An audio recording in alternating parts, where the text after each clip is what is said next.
Всем доброй ночи, друзья мои. У меня голос немного охрип. Сел голос.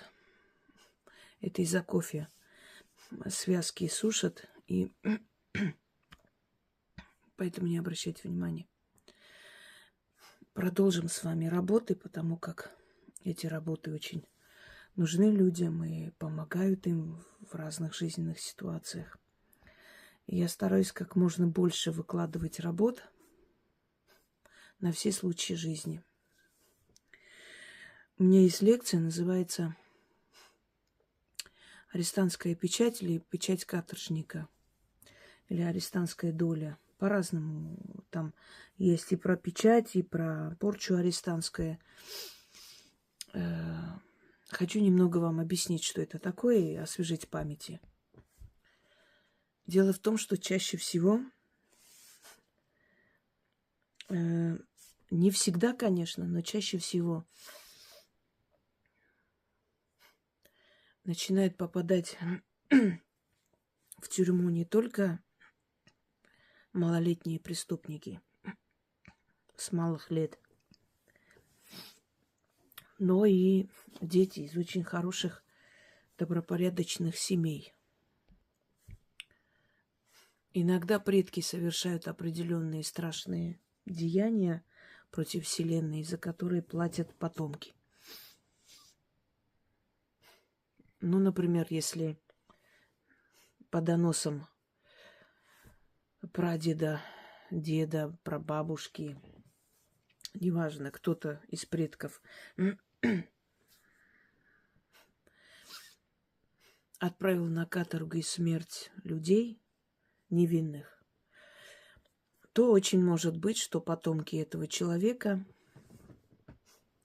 из тюрьмы не будут выходить просто. Дабы душа их предка, которая находится в этом мире, будет находиться до того момента, пока не увидит наказание своих детей, внуков и правнуков, это и есть наказание рода, когда предки, натворившие страшные дела, остаются на этой земле, не уходят, то есть между мирами, и видят, что происходит у их потомков. Предупреждать они не могут, им не дают эту возможность. Единственное, что они могут, это наблюдать, видеть мучения своих детей и внуков и страдать с того света. Отчасти это наказание родовое. Бывает, что наводят. Иногда очень хороший, послушный ребенок превращается в такого, знаете, бесенка. Творит черти что, причем внезапно начинает красть из дома, курить, творить всякое. И родители и так пытаются поговорить, ничего не получается, ничего не слышат, как будто стена между ними. И психолог, и психиатр, и педагоги, и комната милиции, все эти этапы проходят, но ребенок, просто не возвращается к нормальной жизни, и все. А потом первый срок, второй, третий, и пошло-поехало. И тюрьма имеет такую силу ментальную, вот эта каторжная энергия,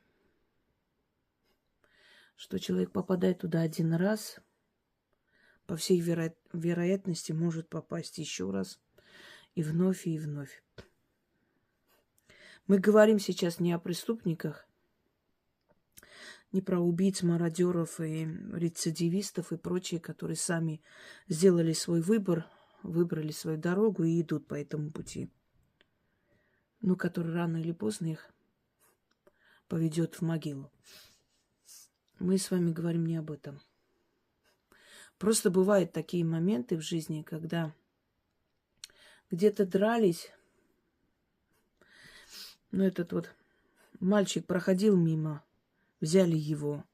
Прям знаете, как он попадает постоянно в эти ситуации. А потом уже некоторые входят во вкус. То есть, знаете, как Тюрьмы боятся люди, пока они там не оказались. Один раз оказавшись там, уже страх перед тюрьмой пропадает. И страх быть преступником пропадает. Человек свыкает с этой мыслью. Если для нормального человека, адекватного, то есть вот эта вот отметка, галочка, что человек был осужден или заведено было на него какое-то дело и прочее, звучит очень страшно, и он очень дорожит мнением общества, ну, то есть своим положением в обществе, то человек, который уже переступил раз, два, три, ему становится все равно. Это становится привычкой.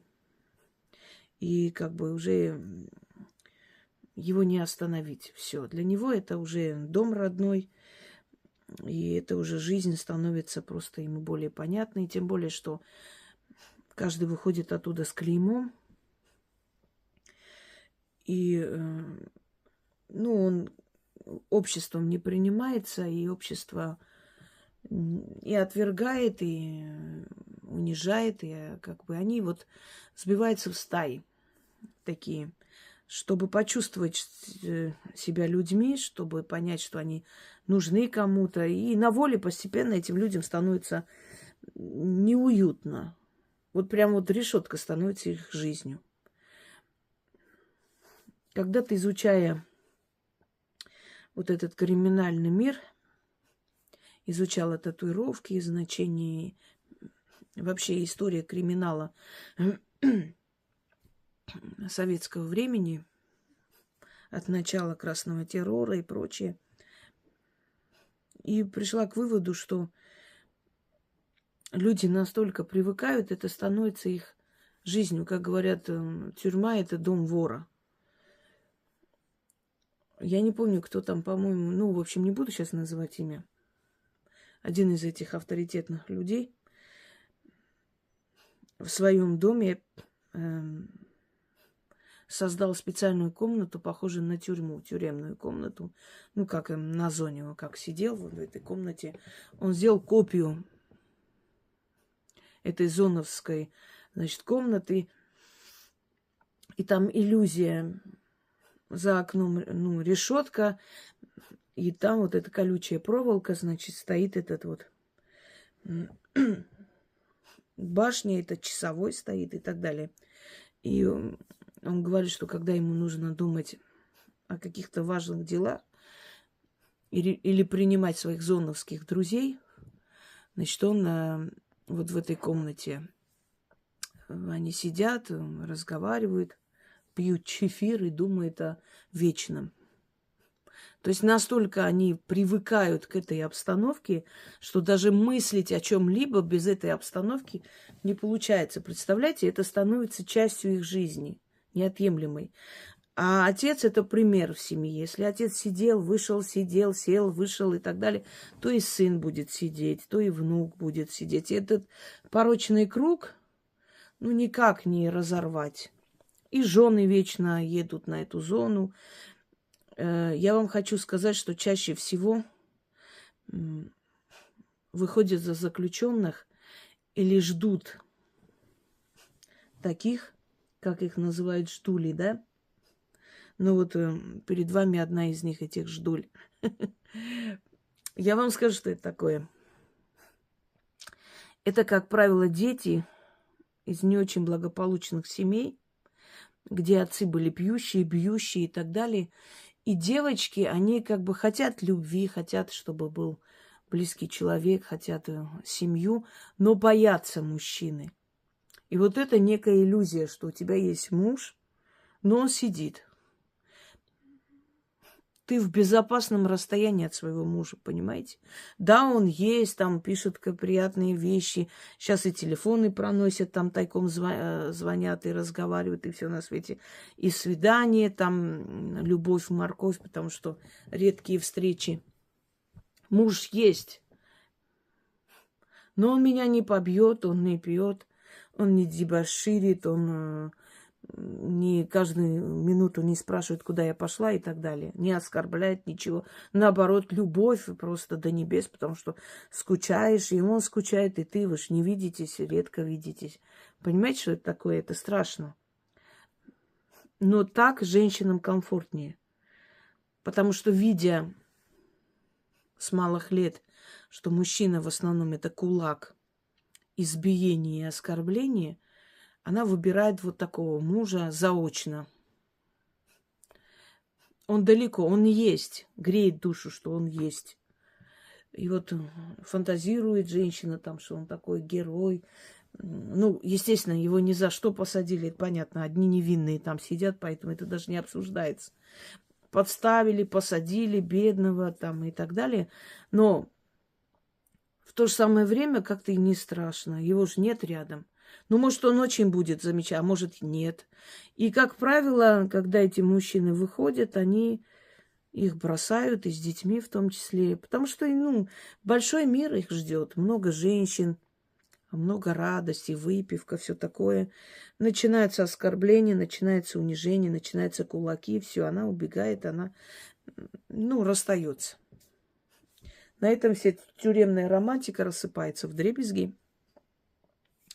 И вот что делать, если у вас брат все время садится в тюрьму, и вы очень жалеете мать, и вот она мучается, страдает, он постоянно суется в какие-то дела, то туда, то сюда, там. Если сын постоянно то в драки лезет, то еще куда-нибудь опять все время сидит. Это же ничего хорошего в этом нет. Это рано или поздно заканчивается смертью, заканчивается пожизненным заключением, и все. Одна дорога. Вообще, если это арестантская доля, это снимают, конечно, ведьмы. Но есть одно но. Не каждая ведьма согласится помочь в этой ситуации, потому что даже если предположить, что первый раз он попал, может быть, ни за что, или не такая была великая вина, то дальше это становится частью его жизни, он уже преступник. И ведьма осознанная, она навряд ли захочет вообще его, ну, как бы, зная, что у него в руках есть, на руках есть еще кровь, зная еще какие-то подробности, навряд ли захочет помочь. Может, конечно, но если там прям вот невинный ангелочек, вот так вот случилось. Да и это вообще энергоемкая работа и дорогая работа. Поэтому не всегда и возможность есть оплатить такой труд. Я вам дам старинный метод. Метод старинный, заговор мой. Потому что не всегда есть заговоры и заклинания вместе со старинными методами. Знаете, методы сохранились, что там делали, как в традициях, в обычаях народа. А вот заговоры и прочее могут за века исчезнуть. Или они засекречены, не у всех есть. Тут мы обращаемся к миру мертвых. Связываем одну истину с другой. Мертвая сила, она убивает как жизнь и здоровье, так и порчи, так и порок. Она все убивает, потому что это мертвая сила. Делать нужно следующее. Берете водку, хорошую, дорогую. Покупайте новые 13 рюмок. И берете хлеб черный и разрезайте на 13 кусочков, ломтиков. Из дома не берите ничего.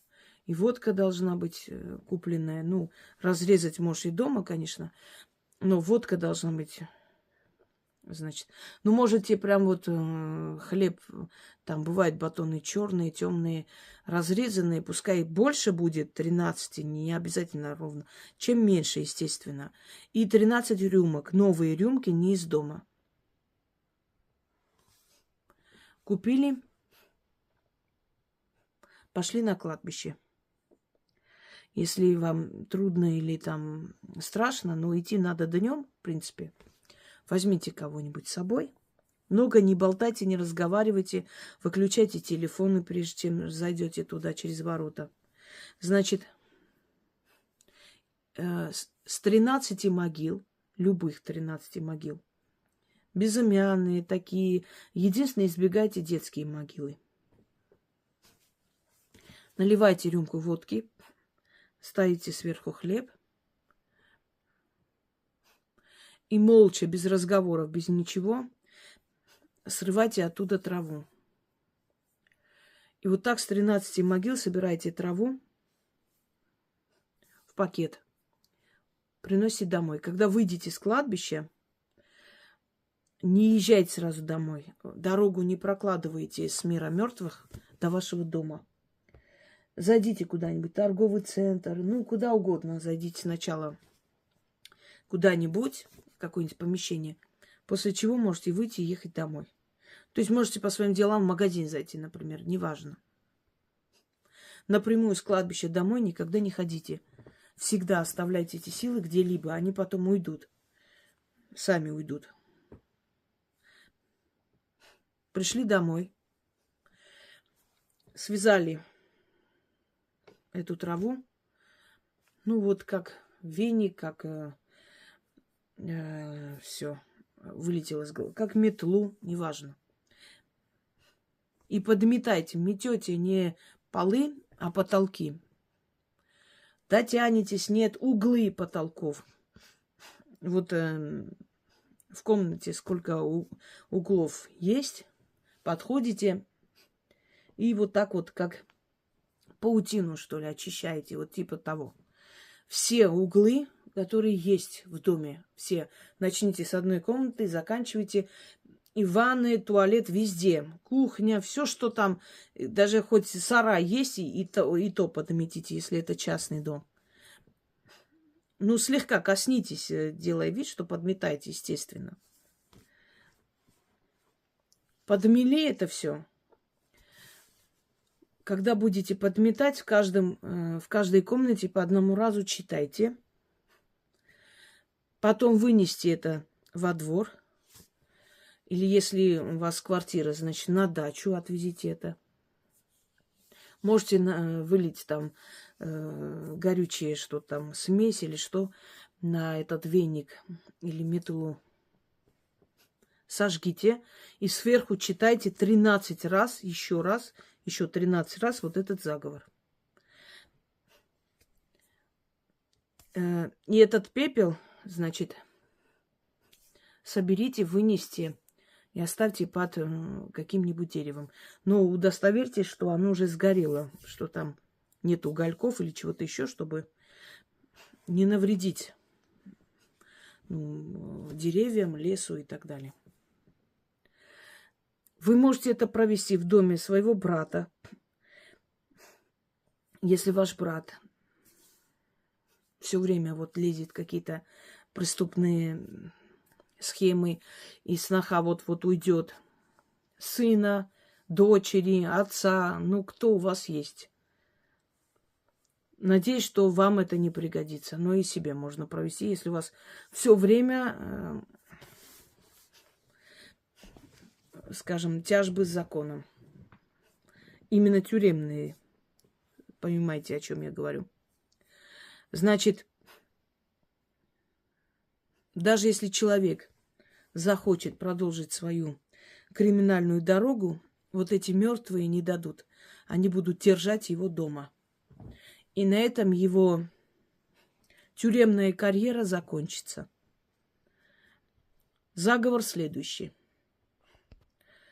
Да, когда отнесете это под дерево, не нужно ничего оставлять. У меня иногда спрашивают, вот, а вы не сказали про откуп, а что там надо делать? Друзья мои, вообще любую работу, любую помощь, которую вы берете у человека, у Вселенной и прочее, вы за все можете благодарить, если оно у вас получается и вам это нравится. Поэтому помимо стандартный ход купи, есть и то, что человек сам хочет, то, о чем говорит его совесть, его как бы внутреннее я. А об этом не будем говорить. Итак, кусок хлеба, 13 рюмок, водка.